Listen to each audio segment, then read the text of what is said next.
চাল ডাল বাটার ঝামেলা ছাড়াই মাত্র কয়েক মিনিটে সহজেই বানিয়ে ফেলুন সরু চাকলি।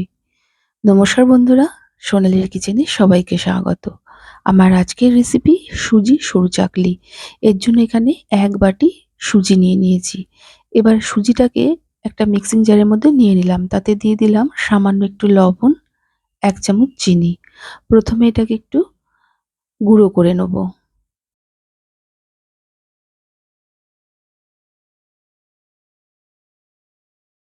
সুজিটা গুঁড়ো করা হয়ে গেছে, দেখুন। পাউডারের মতো কিন্তু মিহি হবে না, যেহেতু সুজি একটু দানা দানা ভাব আছে।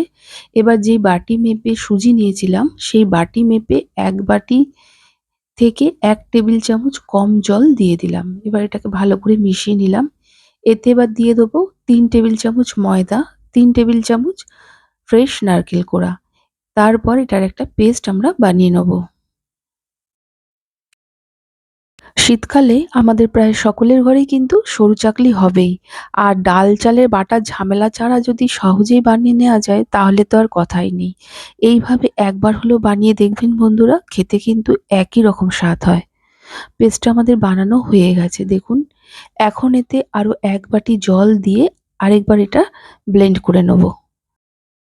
পুরনো বন্ধুরা তো আমার পাশে আছেন, যারা আমার নতুন বন্ধু প্রথম আমার ভিডিও দেখছেন, আমার রেসিপি যদি ভালো লেগে থাকে প্লিজ আমার চ্যানেলটিকে সাবস্ক্রাইব করে পাশে থাকা বেল আইকনটি অবশ্যই প্রেস করবেন। এতে আমি যাই রেসিপি আপলোড করি না কেন নোটিফিকেশন সবার প্রথম আপনার কাছে গিয়েই পৌঁছাবে। তাহলে আমাদের 1 বাটি সুজির জন্য 2 বাটি জল লাগছে। সরু চাকলি বানানোর জন্য আমাদের ব্যাটার একদম তৈরি হয়ে গেছে। এখন এটা একটা বাটির মধ্যে নিয়ে নিলাম। এবার মিক্সিং জারে আরো 1 টেবিল চামচ জল দিয়ে এক্সট্রা যে লেগেছিল সেটা নিয়ে নিলাম। এবার এটা 10 মিনিটের মতো আমরা ঢেকে রেখে দেবো।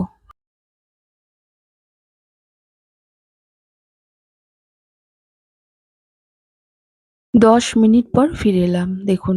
যেহেতু সুজি তাই জন্য আমি এটা 10 মিনিটের মতো একটু ঢেকে রেখে দিয়েছিলাম। ব্যাটারটা আমাদের সম্পূর্ণ তৈরি হয়ে রয়েছে। এবার এর ঘনত্বটা দেখুন, ঠিক এই রকম হবে।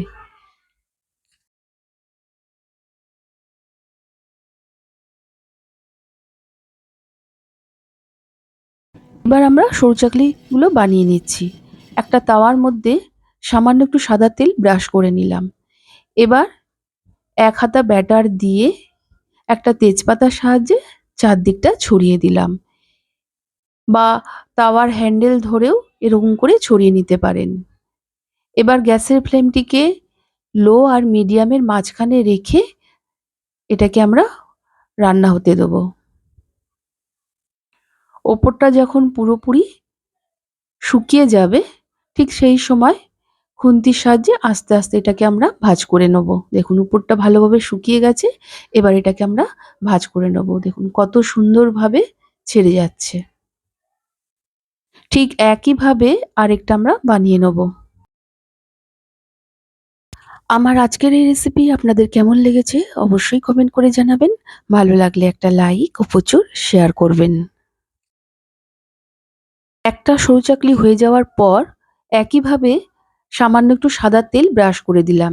এখন গ্যাসের ফ্লেমটিকে লো আর মিডিয়ামের মাঝামাঝি রেখে 1 হাতা ব্যাটার দেওয়ার পর একটা তেজপাতার সাহায্যে চারদিকটা ছড়িয়ে দিলাম।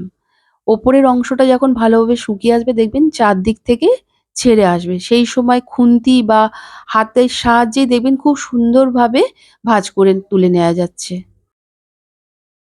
বাকি সমস্ত সরু চাকলিগুলো একইভাবে বানিয়ে নেব।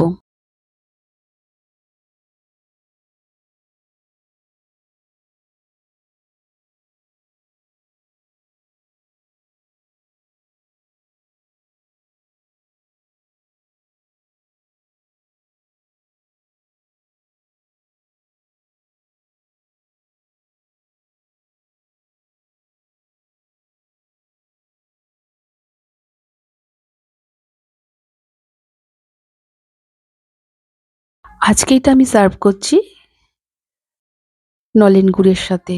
এটা কিন্তু ঝাল ঝাল তরকারির সাথে খেতেও কিন্তু ভীষণ ভালো লাগে। তবে আজকের মতো এই পর্যন্ত। আবার হাজির হয়ে যাব নতুন কোনো রেসিপির সাথে। সবাই ভালো থাকুন, সুস্থ থাকুন। ধন্যবাদ।